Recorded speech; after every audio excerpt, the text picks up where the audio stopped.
If you've ever felt a deep ache in your hip or buttock that shoots down your leg when you sit too long, drive, or climb stairs, you might think it's your sciatic nerve, or maybe even arthritis. But what if I told you that for millions of people, it's actually a tiny muscle, no bigger than your thumb, quietly pinching a nerve that runs right through it?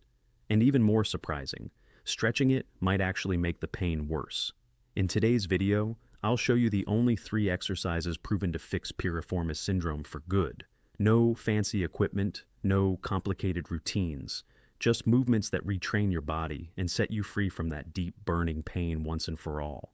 Let's start by understanding what this hidden muscle is and why it causes so much trouble, especially after age 60. Now, I know the word piriformis sounds like something from a science textbook, but stick with me here because once you understand this little muscle, everything about your pain will start to make sense. The piriformis is a small, pyramid-shaped muscle that sits deep in your buttock. It connects your lower spine, specifically your sacrum, to the top of your thigh bone. Its job? To help stabilize your pelvis and rotate your hip outward when you walk, stand, or climb. It's actually working every single time you take a step. But here's where things get tricky. Running right alongside, or even through that little muscle, is your sciatic nerve, the largest nerve in your entire body. When the piriformis muscle gets irritated, inflamed, or tight, it can squeeze or press on that nerve. And that's when you start feeling that deep gnawing ache in your buttock, maybe some tingling down the back of your thigh, perhaps numbness in your calf or foot. Some people describe it as a burning sensation. Others say it feels like sitting on a wallet that's too thick. Does any of that sound familiar? For many seniors, this pain gets worse after sitting for a while. Whether it's watching TV, driving to visit family, or sitting through a meal at a restaurant. You might also notice it flares up when you climb stairs, stand up from a low chair, or try to cross your legs. And here's the frustrating part. You might have gone to the doctor, maybe had an MRI or X-ray, and been told everything looks fine. Or perhaps you were diagnosed with sciatica and given some stretches or medications that didn't really help. That's because piriformis syndrome isn't about your spine. It's about that tiny muscle doing too much work and finally rebelling. Let me help you understand the difference because this confuses a lot of people. True sciatica starts at the spine. It's usually caused by a herniated disc or bone spur pressing on the nerve roots as they exit your spinal column. The pain typically starts in your lower back and radiates down. Piriformis syndrome, on the other hand, starts deeper, right in the buttock. The pain begins there and may travel down your leg, but it doesn't come from the spine. It comes from that little muscle clamping down on the nerve like a vice.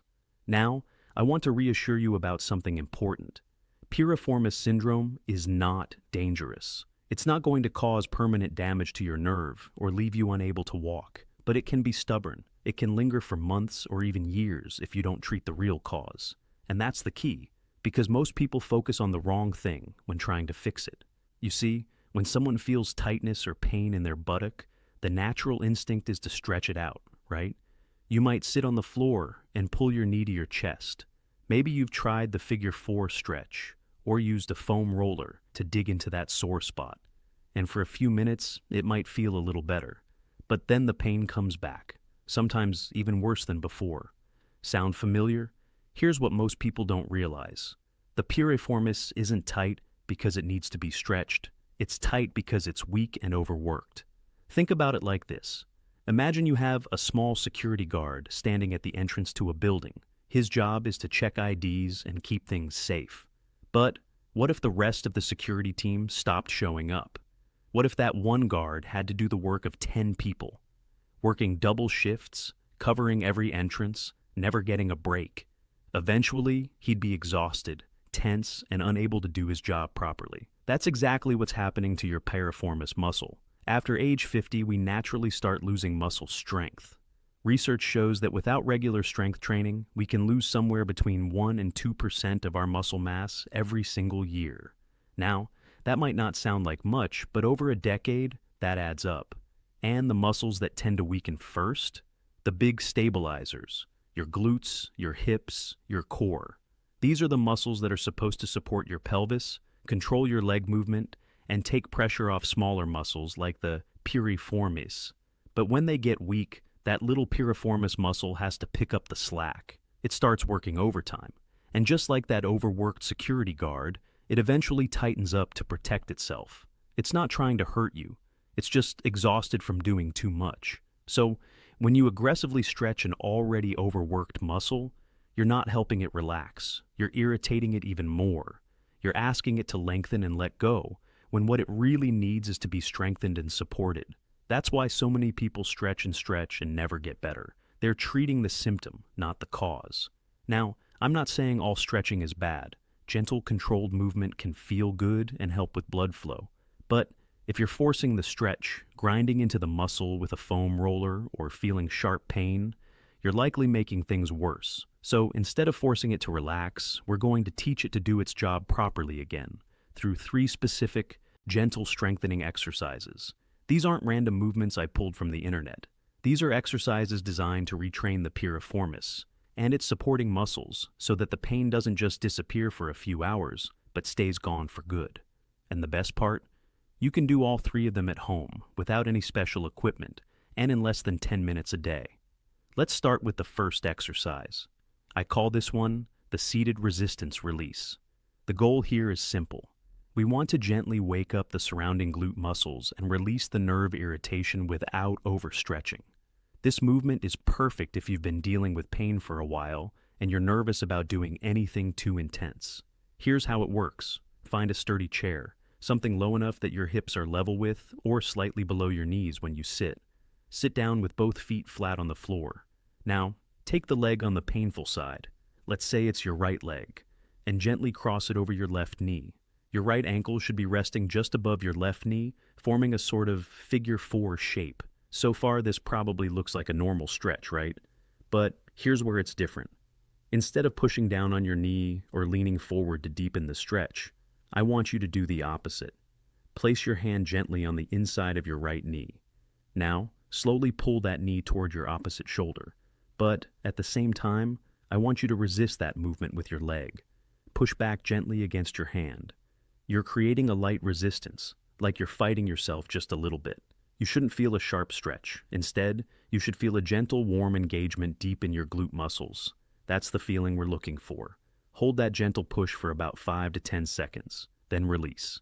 Rest for a moment, take a breath, and repeat. Do this 5 to 10 times, slowly and mindfully. The key is control and awareness. You're not forcing anything.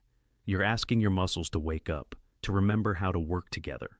And here's the rule I want you to follow for every single exercise we do today. Keep your pain below a 3 out of 10. A little discomfort is normal. That just means the muscles are engaging. But if you feel sharp, shooting pain, stop immediately. Your body is trying to tell you something, and we need to listen. Now, if sitting in a chair is uncomfortable for you, there's an alternative. You can do this exact same movement lying on your back. Lie on a comfortable surface, your bed or a yoga mat on the floor. Bend both knees and plant your feet. Then cross your painful leg over the other knee, just like before.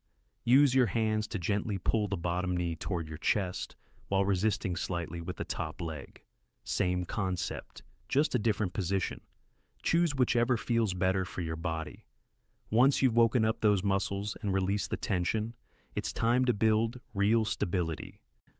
That's where exercise 2 comes in. This one is called the straight leg external rotation, and it's specifically designed to strengthen the piriformis while improving the stability of your entire hip. This exercise might feel a little awkward at first, but trust me, it's incredibly effective. Here's how to do it. Lie down on your side, with your painful side facing up. So, if your right hip is bothering you, lie on your left side. You can rest your head on your arm or use a pillow. Whatever feels comfortable. Keep your bottom leg bent slightly for balance and let your top leg, the painful one, stay straight. Now, here's the movement. Lift that top leg just a few inches off the bottom leg. Not too high. We're not trying to impress anyone. Just a small lift. Once it's up, turn your toes toward the ceiling. You're rotating your entire leg outward from the hip. Feel that? That's your piriformis and your deep hip rotators doing their job. Hold that position for just a second or two, then slowly lower your leg back down. That's 1 repetition. Repeat this movement until you feel a light fatigue in your hip and buttock. Usually somewhere between 8 and 15 repetitions is plenty. Remember, we're not looking for burning pain or exhaustion. We're looking for gentle, controlled engagement. Quality over quantity, always. And just like the first exercise, if it hurts more than a 3 out of 10, ease off. You can do fewer reps, lift your leg less high, or take longer breaks between sets. This isn't a competition. It's a conversation between you and your body. If lying on your side is too difficult, maybe because of shoulder pain or balance issues, there's a standing version you can try. Stand next to a wall or sturdy counter for support. Shift your weight onto your good leg, then lift the painful leg slightly out to the side. From there, rotate your toes outward and inward, engaging the same muscles. It's not quite as targeted as the lying version, but it still works, and that's what matters. The goal is progress, not perfection. Now that we've strengthened it while the leg is straight, we need to train it in a flexed position. That's when it works hardest during daily life. Think about it. When do you feel the most pain? Probably when you're sitting, climbing stairs, or getting in and out of the car, right? In all those activities, your hip is bent. So we need to teach the piriformis how to work properly in that bent position. That's what the third exercise is all about. This one is called the flexed hip control drill, and it's my personal favorite because it mimics real-life movement. It's functional, it's gentle, and it gives you confidence that your body can handle everyday tasks without pain. Here's how to do it. Stand facing a wall, about arm's length away. Place both hands on the wall for balance. Now, lift the knee of your painful side up toward your chest. Aim for somewhere around hip height, but don't force it. If you can only lift it partway, that's absolutely fine. From this position, move your knee outward, away from your body. Then rotate your foot forward and back, like you're trying to show someone the bottom of your shoe and then the top. You're creating a gentle circular motion with your hip. Then, slowly and with control, lower your leg back down to the ground. That's one complete repetition. This movement might feel a bit unusual at first, and that's okay. You're asking your hip to move in a way it probably hasn't moved intentionally in years. But this is exactly the kind of motion that retrains the piriformis to stop clamping down on the nerve. You're teaching it to work smoothly through its full range of motion, with control and without panic. Aim for 8 to 12 repetitions on the painful side, and remember to breathe. I know that sounds simple, but a lot of people hold their breath when they're concentrating, and that just creates more tension. Now, if standing is challenging for you, maybe due to balance concerns or knee issues, there's a wonderful alternative. Get down on your hands and knees on a soft surface like a yoga mat or carpet. From this position, lift your painful leg out to the side with the knee bent, like a dog at a fire hydrant. Then rotate your foot in small circles, engaging the same hip muscles. This version takes balance out of the equation and lets you focus purely on the movement. Choose whichever version feels safer and more comfortable for you. And here's what I want you to remember. This movement retrains your body to stop irritating the nerve. It's gentle, powerful, and proven. You're not just treating pain, you're rebuilding the foundation of how your hip works. But here's the truth. Fixing piriformis syndrome isn't just about these exercises. It's about understanding what caused it in the first place. Because if you don't address the root cause, the pain will just keep coming back, no matter how many exercises you do. So, let's talk about why this happens, especially as we age. After we hit 50, our bodies start to change in ways that are completely natural but often overlooked. One of the biggest changes is muscle loss. Without regular strength training, and I mean intentional, consistent movement, we lose somewhere between 1 and 2% of our muscle strength every single year. Now, that might not sound like much, but think about it over 10 years. That's 10 to 20% of your strength just gone. And the muscles we tend to lose first are the big, powerful ones. The glutes, the hips, the core muscles that wrap around your midsection. These muscles are like the foundation of a house. When they're strong, everything else works smoothly. Your pelvis stays stable. Your legs move efficiently. Smaller muscles like the piriformis can do their jobs without being overwhelmed.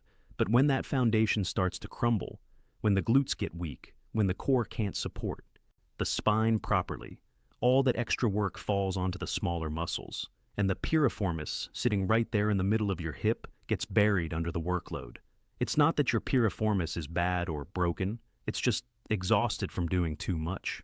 And here's the good news: strength can be rebuilt at any age. I'm not talking about lifting heavy weights at the gym or training like an athlete. I'm talking about movements like the three we just covered: simple, targeted exercises that wake up sleeping muscles and remind them how to work together. When you do these consistently, something amazing happens. The bigger muscles start to carry their weight again. The piriformis gets the support it desperately needs. And the pain doesn't just fade, your mobility returns. So, what should you expect as you start doing these exercises? Let's talk about the healing timeline, because I think it's important to have realistic expectations. This isn't a magic pill. You're not going to do these movements once and wake up pain-free tomorrow.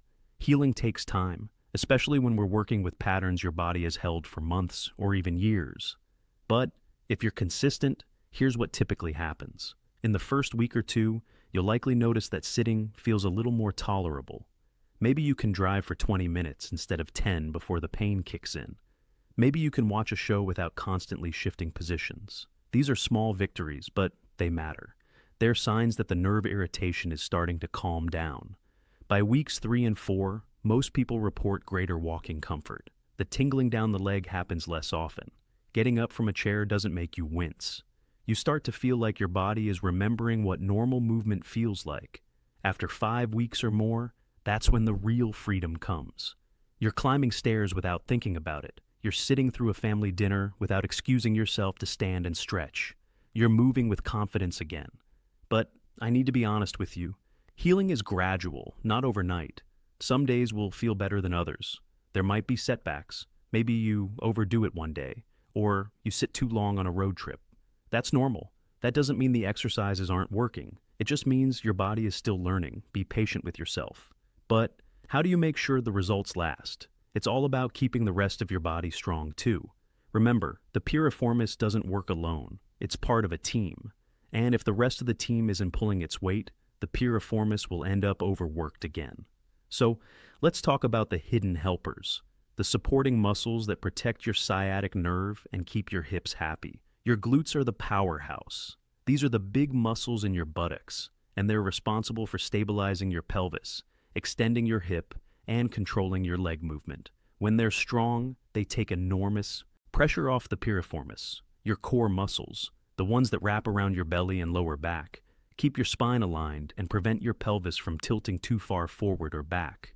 And in your hip stabilizers, the small muscles around the hip joint, keep everything tracking properly when you walk or stand on one leg. Here's the thing. You don't need a complicated workout routine to keep these muscles healthy. You just need consistent, simple habits. Take standing breaks every hour. If you've been sitting at the kitchen table, reading or watching TV for an hour straight, stand up and move for just 2 or 3 minutes. Walk to the window and back. Do a few gentle hip bridges. Lie on your back, bend your knees, and lift your hips toward the ceiling, squeezing your glutes at the top. Or try mini squats. Stand behind a chair, hold the back for balance, and lower yourself just a few inches as if you're about to sit down, then stand back up. And don't underestimate the power of walking. A short walk after long sitting does wonders for your hips and your circulation. It doesn't have to be a mile-long trek. Even just 10 minutes around the block or through your house helps keep everything loose and mobile. Movement is medicine, and your body loves consistency more than intensity. 5 minutes every day beats an hour once a week, every single time. And if you're wondering, yes, you can still sit, drive, and live pain-free. Here's how to adjust your routine safely. Let's talk about some everyday adjustments that can support your healing and prevent flare-ups. First, let's address sitting, because that's usually the biggest trigger.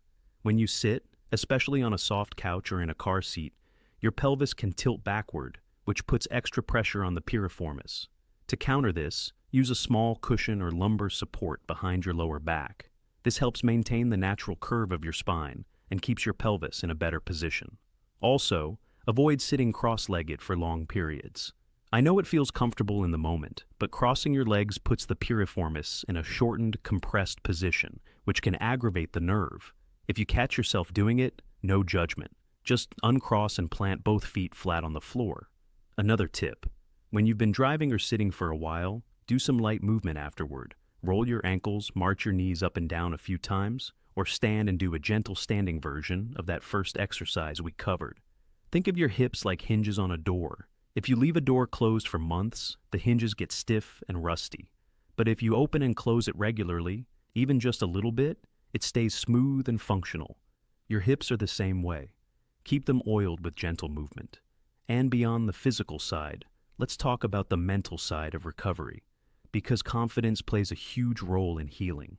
You know, one of the most common things I hear from people dealing with chronic pain is this: I'm scared to move because I don't want to make it worse. And I completely understand that fear. When something hurts, our instinct is to protect it, to avoid anything that might trigger the pain again. But here's the problem. When we stop moving because we're scared, we actually feed the problem. This is called fear avoidance, and it's incredibly common. You start avoiding stairs because they hurt. Then you stop going for walks because you're worried about the pain. Before you know it, you're moving less and less, and your muscles are getting weaker and weaker, which makes the piriformis work even harder. It becomes a vicious cycle. But here's what I want you to understand. You're retraining, not injuring. The exercises we've covered today are specifically designed to be gentle and controlled.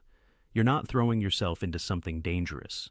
You're teaching your body that movement is safe again. Your body is incredibly intelligent. It adapts to what you ask of it.